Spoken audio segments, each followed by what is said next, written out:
Brent, you kind of put this on the board over the weekend. Comments from UCLA's head coach Mick Cronin before that game, but talking about this being the golden age in Tennessee basketball, and it certainly has been a exceptional run with Rick Barnes here over 10 seasons. There's been some other good stretches in program history. Don't get me wrong, but he's right in that regard. You look at what Josh Heupel's doing in football, Tony Vitello, what he's done and what he's continuing to do in baseball.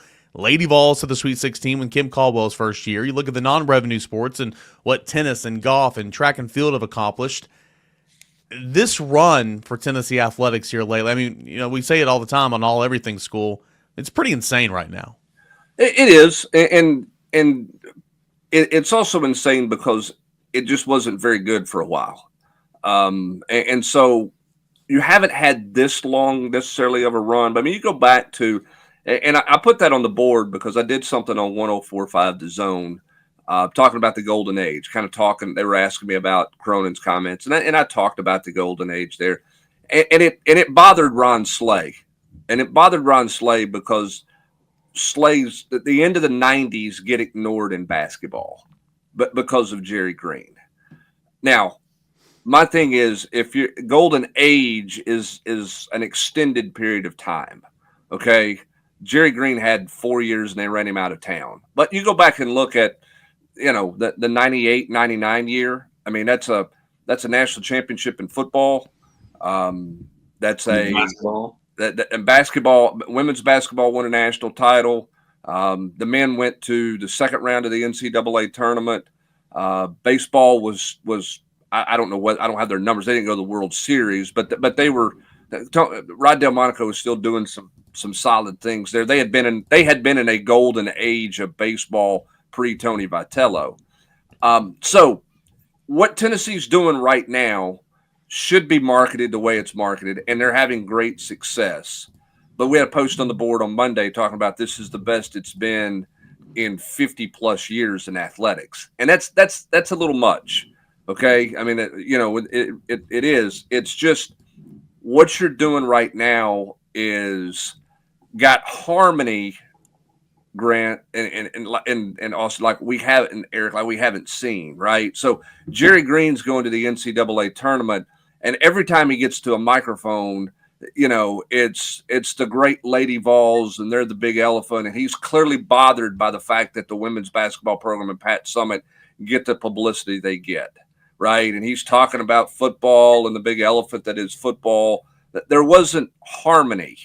And I hate it for Slay, and Slay and I talked about this off air afterwards. I mean, that run of basketball that they had, which brought them out of the Kevin O'Neill doldrums into a team that went to the Sweet 16 and had a real shot at going to the Elite Eight, they're forgotten because nobody had any use for their head basketball coach. None. The guy did no favors with anybody. Donors didn't like him. Fans didn't like him. I mean, none. Nobody liked him like that. So that team gets lost and gets forgotten. And that's sort of what I was talking about in the post. But to Mick Cronin's point, Grant, for what Rick Barnes has done for a decade at Tennessee, it is a golden age of basketball because it's the consistency. It's not 4 years or a 2-year run here. This is over 10 years that this basketball program is doing what it's doing. Yeah, I think the tournament expanded to 64 teams in 85, and I think between 85 and 14, I guess they are all between 2000 and 2014. Tennessee, I think, had 5 Sweet 16 runs, something like that. And they've had 3 in the last 3 years. Obviously, they've had 4 under Rick. So, yeah, and I mean, you look at the win totals, the number of 25-plus win seasons, 26, 27, whatever number you want to choose. Like Rick's teams are all towards the top of that list. Most of the teams on that list are Rick teams. 31, Bruce won 31, Rick's won 31. Bruce went to an Elite Eight, Rick's gone to an Elite Eight. So, yeah, it's the extended period of time. It's the consistency. It's the brand. I mean, just from what Rick inherited, third coach in 3 years, everything was a mess when he got here.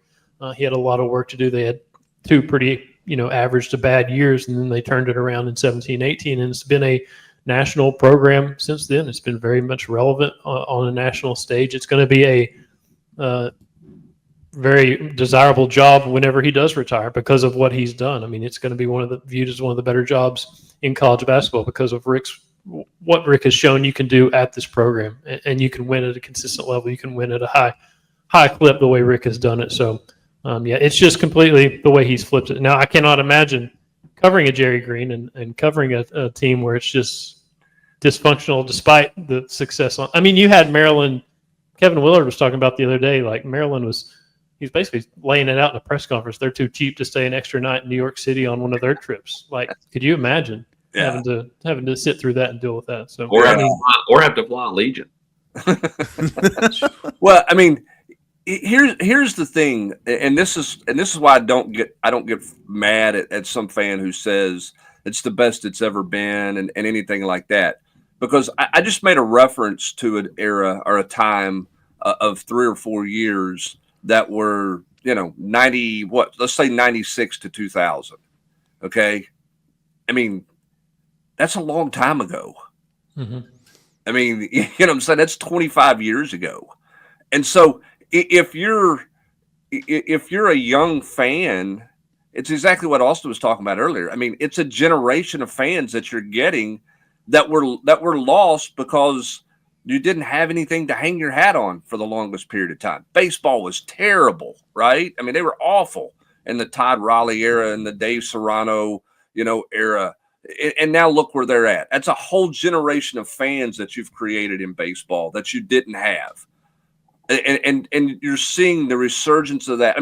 I think Kim Caldwell in her first year is maybe 2 wins away from the most wins this program's had in a decade in a single season. It also, if they win those 2, it would also be the first time they've been since 2008 to the Final Four. So, and I don't think they're going to get there. But my point being, you had this big window of just not very good that if you're a younger fan, you've known more not good than you've known good. Whereas if you're my age, you saw good, right? The 90s were good. And you got great regard for what happened there. But if you're 30 years old, man, you don't really remember what happened in 99. You know what I mean? You don't know what was going on. Eric, I'm not picking on you for your age. So this is not hey, let's make fun of Eric because he doesn't know this guy or that guy. Incoming 3 threads on the board today. Let's go.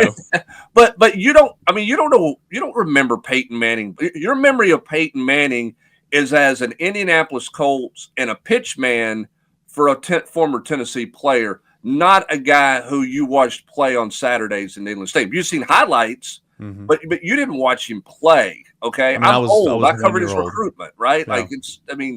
It's just a whole different generation, and that's why it feels different for younger fans than any previous runs in Tennessee athletics has felt. That's why everybody just points to Bruce. Bruce, and what a great run he had here at Tennessee. That's growing up. That's my memory. Of Tennessee basketball. I remember growing up going and buying tickets up top, moving down low. Me and the dad and all that, and that was fun, but.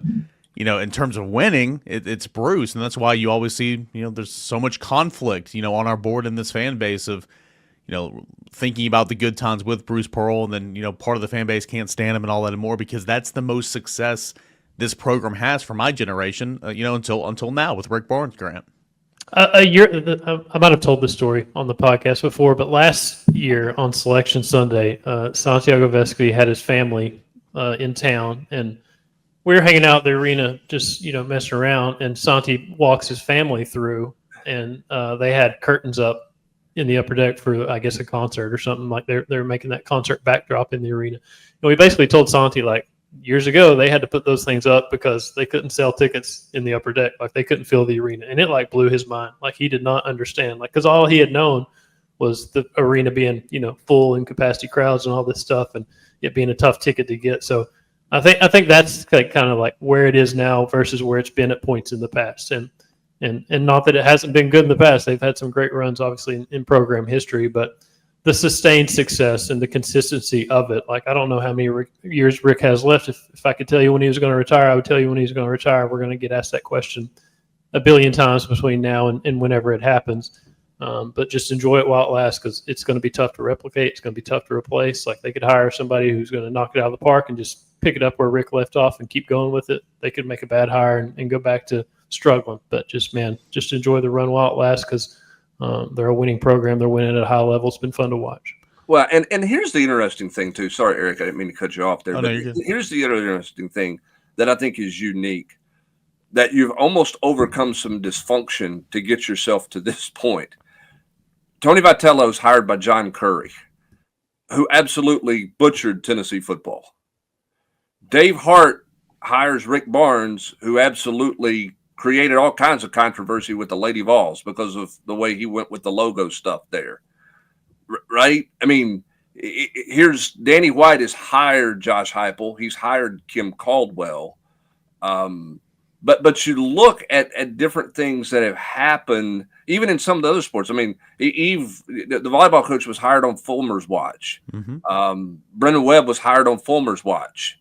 I mean, and so those were all, quote, bad ADs, but somehow they did just enough good to create a pool of really good coaches who have all become sort of energized and have a synergy around each other, right? I mean, what Rick Barnes has meant and helped Kim Caldwell with in her first year, she'll tell you, I mean, he's been great for her. Tony Vitello will tell you what Barnes has meant to him. Like they're all in this sort of club together. That's what's different than previous runs. There's not a lot of jealousy running around in the athletic department. And I think that is, in this day and age, that is hard to find. I think it's going to be hard to continue to keep because of rev share and how things get divided up and all that other stuff. But the harmony that they have right now is really unlike anything we've seen, Eric. I mean, it goes back to that 103-degree night, June the 24th, Monday night in Omaha, man. Like, you've got the entire athletics department that's on the field celebrating. You had that famous picture of Rick Barnes and Josh Heupel and Tony Vitello. And sure, I mean, it's like a lot of times that's just kind of for posture and everything. But, I mean, those guys were over there talking for 5 minutes, smiling, I mean, just loving on each other. I mean, they were genuinely pumped, thrilled, happy, excited. I mean, there's the photo. It was really, really cool to see. And yeah, I mean, to your point, I don't know if you have that at other places, around the country right now. I don't think you see, famous basketball coaches or high-profile football coaches going and supporting a baseball program when they make it to Omaha or to the championship series. But that's just one example, one of many examples. And I thought that was one of the unique things just to kind of sit back and look at and witness from that night was how much these guys were just supporting one another. And it wasn't just a blow-by like, high five, dab it up, great job, man. No, during the middle of the celebration, they talked for like 10 minutes, the three of them, and I thought that was really cool. You mean Jerry Green was never in a Tennessee baseball jersey at any point, Hub? No. He was not near the arena when anybody was playing other than his team. He was going to his boat. He was going to his boat. Hub, you mentioned a lot of ADs. You're the only AD at Volquest. You've made a lot of bad hires. That's what that means. Yeah. You're solely responsible for all these bad hires. Starting with me, right? I mean, it's one of those deals where, excluding myself, of course. Yeah, but I mean, and I don't know how it is at every other program around the country. I don't think Gino and Dan Hurley are probably hanging out a lot at UConn, or at least I don't get to. And I don't think Gino and Dan Hurley who would want to be in that room, Hubs? And Mora are hanging out together, right? And I think this part is unique. Oh my gosh, that trio, AP, gross. Oh, I mean, seriously, maybe that's Mora.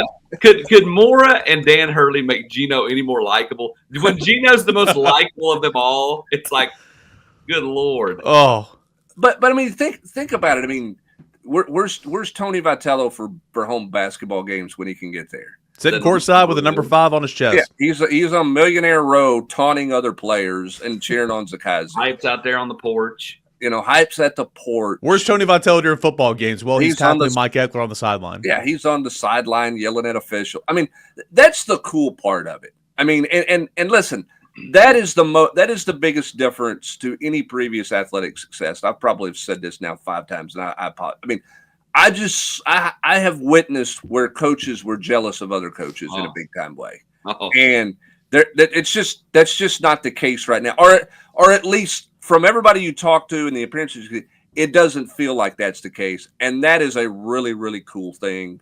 I give the chancellor credit for that. I give that guy right there, Rick Barnes, a ton of credit for that. Give Danny White credit for that for sure, and give the other coaches that are like, hey, I'm comfortable in who I am.